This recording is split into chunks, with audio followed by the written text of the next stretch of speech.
What is up, you fly guys and gals out there? Cloud Envy here. Welcome to week 3 of the PMC, and our opponent this week is going to be Phantombass and the Cleveland Escavaliers.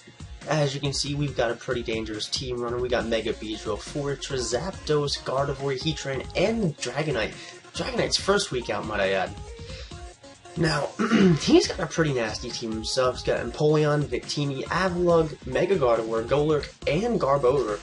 I think we made some pretty good predictions here. We got, I want to say, 5 out of 6 correct, but let's jump right into this. I want to start off with Stabby. I know, obviously it is obvious, but I felt like there really wasn't a reason not to.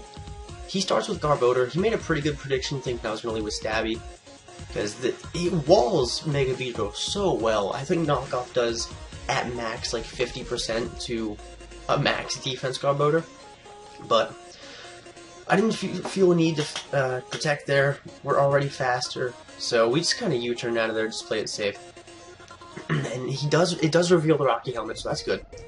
That's a plus at least. We are going to go into Bruce Willis, just because he's unbreakable. And I feel like Garbodor really can't hurt it too well, unless it's back in the HP Fire, and unless it's got a lot of special attack investment, I don't think it really does a whole ton of damage. I mean, HP Fire from anything is going to hurt a Fortress. But it does go for that Rock Blast. I figured he'd probably be hacking it, especially for Mega Beedrill, if he was bringing it specifically to Wall Mega Beedrill. But I felt like this was the opportune time to let the Stealth Rocks out. And he calls an Avalugg, and I'm thinking, oh my god, neither of us can hurt each other.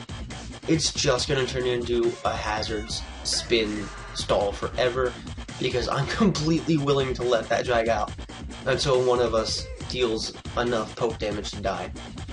So we go for some spikes. He goes to the Rapid Spin, and I'm all prepared to just sit here and do this forever.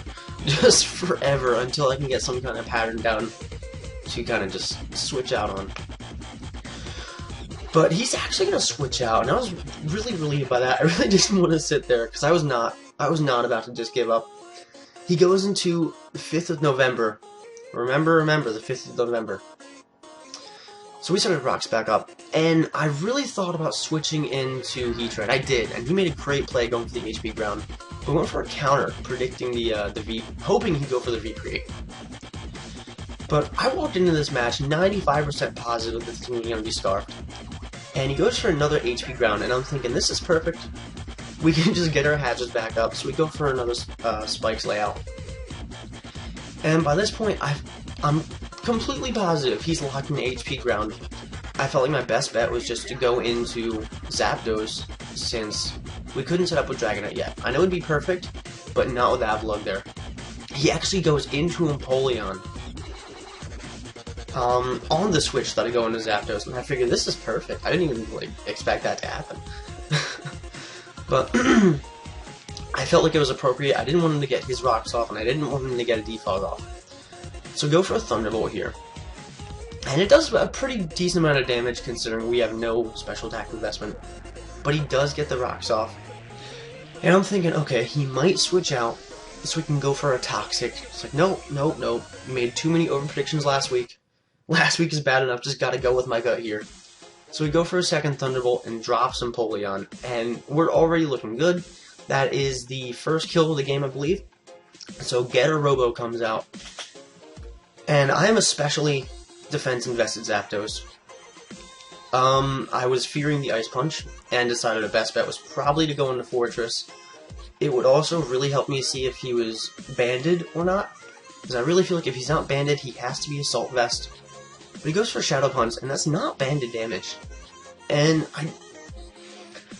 I feel like I could have easily let Fortress die here, but I didn't want to risk him getting my Hazards away, or not being able to get rid of his. So we switched into Gardevoir, and we're going to trace the Iron Fist, and I'm like, oh my god, I thought he was going to be Levitate. Oh no! So Gardevoir dies here, which it really wasn't a bad thing. Realistically, I really needed the sacrifice just to get something in to kill this guy. So we go into Hot Potato, and wearing an Assault Vest, this deals about 50%, 60 I believe, Luckily, he's not wearing the assault vest, and he's not using a Cobra Berry either.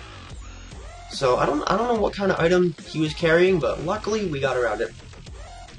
He goes into Carry, which is a fantastic name for a Garden Wearer. I wish I had thought of that. But she's gonna eat some rocks, some spikes, and copy our Flash Fire, which is completely fine. We're specs anyway. We can't do anything but go for the Dark Balls. I did calc this, and unless he had HP ground, he wasn't gonna be able to kill. And he already revealed it on Victini. I didn't see any reason he'd run HP ground on 2 Mons just for Heatran, considering he's got a couple things that can take Heatran down. So we go through the volley, he Shadow Balls, we go for a Dark Pulse, he Shadow Balls again, gets the special death drop, and I'm really happy that didn't happen the first time, because we are able to take Carry down with a second Dark Pulse. So we're looking at a 5-on-3 right now, and Heatran's already got 2 kills under his belt. Avlug comes out. It takes damage from both of our hazards. And we go for the Dark Pulse, something, alright, this is where Heatran dies. It's completely okay, we're not going to kill it, and he flinches, and I'm like, oh my god. Because I figured he was going to go for an Earthquake, and I felt so bad. I felt terrible. I hate when it comes down to hacks. When it's a life or death situation and it comes down to hacks. I can't stand that.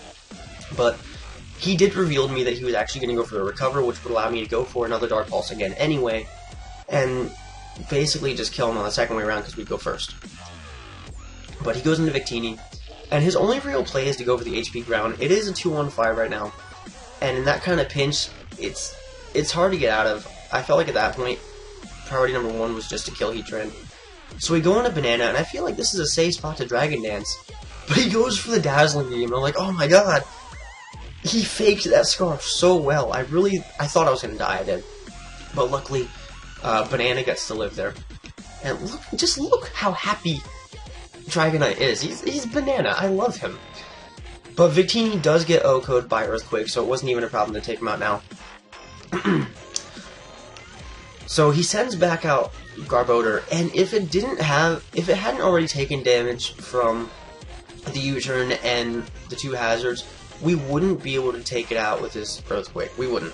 I think a +1 Earthquake to a max defense Garbodor does 70% or so. But Garbodor does go down. That leaves us with a very clean 5-0 victory. Tyler, I really liked that match. I'm, again, very sorry that it came down to the flinch on Avalugg. But hopefully we do get to rematch in the playoffs. But guys, thanks for watching. I'm glad to tell you that your Jersey Dwebbles are now 2-1 with a +6 differential.